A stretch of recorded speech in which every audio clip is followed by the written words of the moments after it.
मालिक को प्रणाम। सभी अभ्यासी भाई बहनों को नमस्कार। सत्य का उदय, भाग 2। जीवन का लक्ष्य। जनसाधारण में शायद थोड़े ही ऐसे लोग होंगे जिन्होंने कभी जीवन की समस्या पर गंभीरतापूर्वक मनन किया हो। आम तौर पर वे इसका बड़ा संकुचित अर्थ लेते हैं। उनके समक्ष वांछित सुखों से पूर्ण एक अच्छी जीविका पाना ही एकमात्र समस्या है।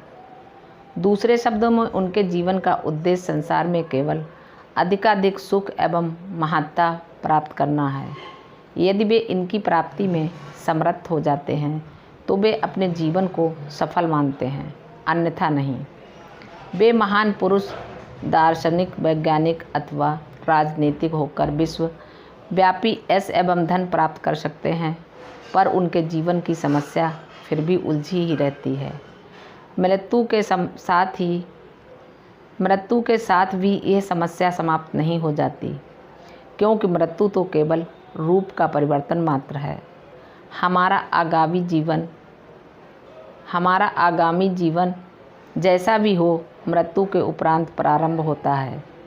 वर्तमान जीवन के पूर्व जिस प्रकार हम विभिन्न रूपों में अगणित जीवन जी चुके हैं, उसी प्रकार हमारी मृत्यु के पश्चात भी हमारे अनेक अन्य जीवन हो सकते हैं। जन्म और मृत्यु का चक्र अनिश्चित काल तक चलता रहता है। हमारे सामने समस्या केवल अपने वर्तमान जीवन के हल की नहीं, वरन सभी भावी जीवनों के हल की है। विस्तृत अर्थ में यह समस्या आत्मा के संपूर्ण अस्तित्व से संबंधित है। उसके अनेक स्थूल अथवा सूक्ष्म रूपों से, जो वह भिन्न भिन्न समय पर महाप्रलय काल तक धारण करती रहती है। जन्म मरण के प्रश्न पर विभिन्न धर्मों को मानने वालों में मतभेद हो सकता है, परंतु इतना तो निश्चित है कि केवल धर्मशास्त्रों का कोरा ज्ञान इस समस्या का हल नहीं कर सकता। इसके लिए तो आध्यात्मिक क्षेत्र में व्यवहारिक अनुभव आवश्यक है। समस्या तभी समाप्त होती है जब मनुष्य एक सूक्ष्मतम प्रकार की अनुभव शक्ति प्राप्त करके स्वयं आगे के जीवन की सच्ची अवस्था को समझ सके। इस रहस्य को लोग बहुधा विभिन्न प्रकार से समझते हैं, पर इस बात पर लगभग सभी सहमत हैं कि मृत्यु के उपरांत शाश्वत आनंद पाना ही जीवन का ध्येय है। इसके लिए वे सद्गुण, त्याग एवं भक्ति से पूर्ण जीवन पर बल देते हैं, जिससे वे स्वर्ग का चिरस्थायी सुख अथवा निर्वाण या शांति की प्राप्ति कर सकें। लेकिन इससे समस्या का अंत नहीं होता, समस्या काफ़ी आगे तक है। अतः इस समस्या का हल ढूंढने के लिए हमें वापस उस बिंदु की ओर देखना पड़ेगा जहाँ से हमारा अस्तित्व प्रारंभ हुआ है। वर्तमान स्थूलतम रूप में हमारा अस्तित्व ना तो आकस्मिक है और ना ही किसी घटनावश प्राप्त हुआ है, वरन यह विकास की मंद गति का परिणाम है। आत्मा का अस्तित्व सृष्टि के निर्माण काल से समझा जा सकता है, जब वह अपने नग्न रूप में एक अलग इकाई थी। आत्मा के अस्तित्व की उस प्राथमिक सूक्ष्मतम अवस्था से हम क्रमशः अस्तित्व के स्थूलतर रूपों की ओर बढ़ते गए। इन्हें हम आत्मा के ऊपर के आवरण कह सकते हैं। प्रारंभिक आवरण अत्यंत सूक्ष्म थे और उनके साथ हम अपने स्वदेश ईश्वरीय प्रदेश में थे। यहाँ के अधिकाधिक आवरण निरंतर बढ़ते गए और फिर मन, चित्त, बुद्धि तथा अहंकार के मोटे रूप हमारी स्थूलता में योग देने लगे। फिर संस्कारों का बनना आरंभ हो गया और उनका प्रभाव भी होने लगा। पुण्य एवं पाप भी प्रकट होने लगे। हमारे अस्तित्व ने सने सने सघनतम रूप धारण कर लिया। इन संस्कारों का प्रभाव है सुख, दुख, आराम और तकलीफ की भावनाओं की उत्पत्ति। सुख और आराम के प्रति हमारे राग तथा दुखों एवं कष्टों के प्रति हमारी अरुचियों ने और भी उलझनें पैदा कर दी। हम साधारणतः अपने अपने को दुख एवं कष्ट से घिरा पाते हैं और उनसे छुटकारा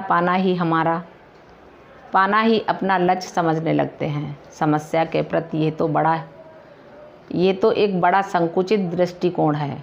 संसारिक उपलब्धियों को ही जीवन का उद्देश्य मान लेना प्राय निरर्थक है। हम भूल जाते हैं कि दुख और दर्द किसी रोग के लक्षण मात्र हैं, जबकि रोग कहीं अनंत है। सांसारिक सुख एवं सम्मान की प्राप्ति के लिए ईश्वर को भक्ति द्वारा प्रसन्न करने का अभ्यास तो केवल एक विडंबना है। हमारे सामने समस्या दुख दर्दों से केवल छुटकारा पाने की ही नहीं, वरन उस बंधन से छुटकारा पाने की है जो सभी दुख दर्दों का मूल कारण है। बंधन से छुटकारा पाना ही मोक्ष है या मुक्ति। ये भिन्न है। मुक्ति से पुनर्जन्म के क्रम का अंत नहीं होता। मुक्ति तो जन्म मरण चक्र में केवल एक अल्पकालिक विराम है। मुक्ति में जन्म और मरण के चक्र की गति कुछ निश्चित समय के लिए स्थगित हो जाती है और तदुपरांत हम पुनः भौतिक रूप धारण कर लेते हैं। पुनर्जन्म का अनंत चक्र तभी समाप्त होता है जब हम मोक्ष प्राप्त कर लेते हैं। मोक्ष हमारे सभी दुख दंदों का अंत है। मोक्ष से नीचे कोई भी अवस्था ध्येय के रूप में स्वीकार नहीं की जा सकती। यद्यपि इसके पार भी बहुत कुछ शेष रह जाता है। हमें ऐसे लोग भी थोड़े ही मिलते हैं जिन्होंने मोक्ष को भी, जो आध्यात्मिक उड़ान का प्रथम सोपान मात्र है, अपना अंतिम लक्ष्य मान रखा है। यदि हम इस स्तर से नीचे रहते हैं तो जीवन की समस्या बिल्कुल उलझी रहती है। ऐसे लोग भी हैं जो कहते हैं कि उन्हें मोक्ष नहीं चाहिए। वे तो इस संसार में बारंबार आने की इच्छा करते हैं। केवल भक्ति करने के लिए उनके जीवन का लक्ष्य अनिश्चित एवं स्पष्ट रहता है। उनके कहने के अनुसार उनका लक्ष्य भक्ति से परे कुछ भी नहीं है। वास्तव में वे लोग भक्ति की दशा के मनोहर प्रभाव से आकर्षित हो जाते हैं और सदा के लिए उसी दशा में बने रहना चाहते हैं। वे केवल अपनी प्रसन्नता के लिए ही ऐसा करते हैं। शाश्वत बंधन से मुक्त होना तब तक संभव नहीं जब तक कि हम उलझनों में फंसे हुए हैं।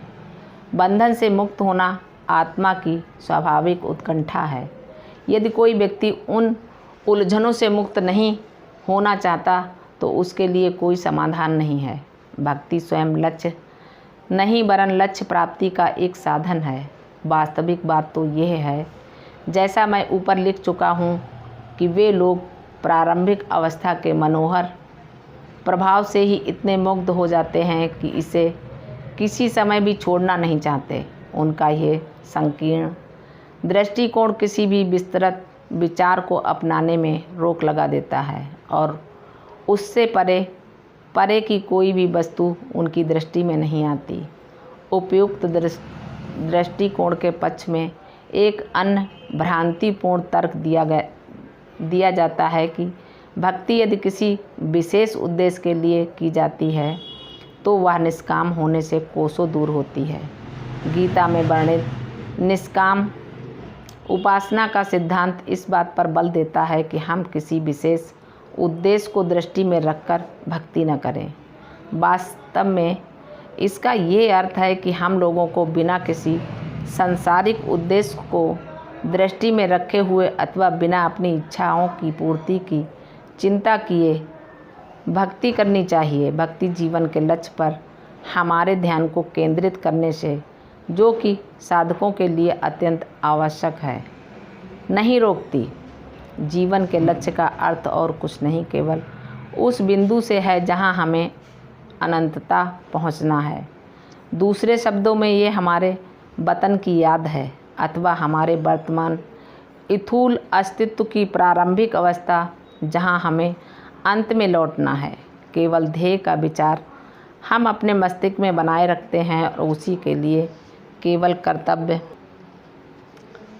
के रूप में भक्ति की साधना करते हैं। कर्तव्य के लिए कर्तव्य करना निस्संदेह निष्काम कर्म है और जीवन के लक्ष्य को प्राप्त करना हमारा ध्रुव कर्तव्य है। अब मैं इस विषय पर आता हूँ कि जीवन का वास्तविक लक्ष्य क्या होना चाहिए। साधारणतः ये माना जाता है कि लक्ष्य उच्चतम होना चाहिए, अन्यथा अंतिम सीमा तक पहुँचने में संदेह है।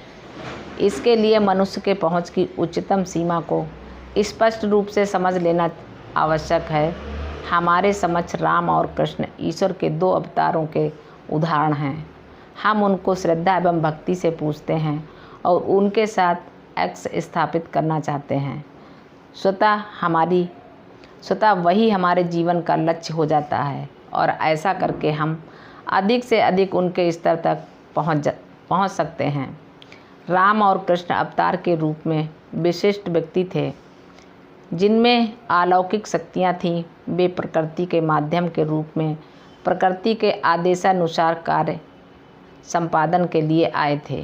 प्रकृति की विभिन्न शक्तियों पर उनका पूर्ण अधिकार था, जिनको वे किसी भी समय जैसा वे उचित समझते प्रयोग में ला सकते थे। प्रकृति के दिए हुए कार्य के अनुसार ही उनके कार्य का क्षेत्र सीमित था। वे महामाया के मंडल से आए थे, जो ईश्वरीय शक्ति की सूक्ष्म अवस्था है और इसी कारण अत्यंत शक्तिशाली थे। इसीलिए वे अपने जीवन काल में इतने अलौकिक कामों का संपादन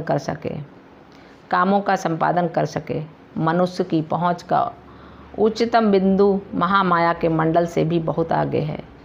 इसीलिए ये अवतारों के स्तर से बहुत ऊपर है। अधिकांश पाठकों को इससे आश्चर्य हो सकता है, परंतु निसंदेह यथार्थ यही है।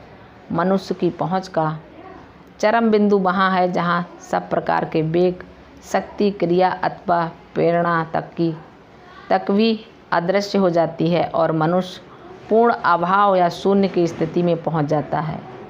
वही पहुंच का चरम बिंदु अथवा जीवन का अंतिम लक्ष्य है। मैंने इसे चित्र द्वारा स्पष्ट करने का प्रयत्न किया है। केंद्र के चारों ओर खिंचे हुए वृत्त मामूली तौर पर उन विभिन्न आध्यात्मिक क्षेत्रों को प्रदर्शित करते हैं जो हमें अपनी प्रगति में पार करने पड़ते हैं। सबसे बाहर के वृत्त से अपनी यात्रा प्रारंभ करके हम हर वृत्त को पार कर अपने आगे के क्षेत्रों में प्रवेश करते हुए केंद्र की ओर बढ़ते हैं। यह एक अत्यंत विस्तृत क्षेत्र है। यदि मैं मोक्ष की बात करूं तो लोग इसे बहुत दूर की वस्तु समझेंगे, जो कई जन्मों के सतत प्रयत्नों के प्राप्त हो सकती है। चित्र में मोक्ष की अवस्था दूसरे और तीसरे व्रत के बीच की है। मोक्ष प्राप्ति के लिए जितनी अवस्थाएं पार करनी पड़ती हैं, वे सब प्रायः 1.5 व्रत में ही पूरी हो जाती हैं। इससे पाठक को इसका एक साधारण आभास मिल जाएगा कि मोक्ष बिंदु तक पहुंचने के बाद भी कितना और अधिक पाना शेष रह जाता है। मोक्ष बिंदु तक पहुंचना भी जैसा साधारणता विश्वास किया जाता है, सचमुच कोई साधारण बात नहीं है। इस अवस्था की प्राप्ति के लिए पश्चात हम और व्रत पार करते जाते हैं, यहाँ तक कि 5वां पार कर लेते हैं। यह अव्यक्त गति की अवस्था है। इस अवस्था पर मनुष्य माया के बंधनों से पूर्णतः मुक्त हो जाता है। भूतकाल के बहुत कम ऋषि इस अवस्था तक पहुंच सके थे।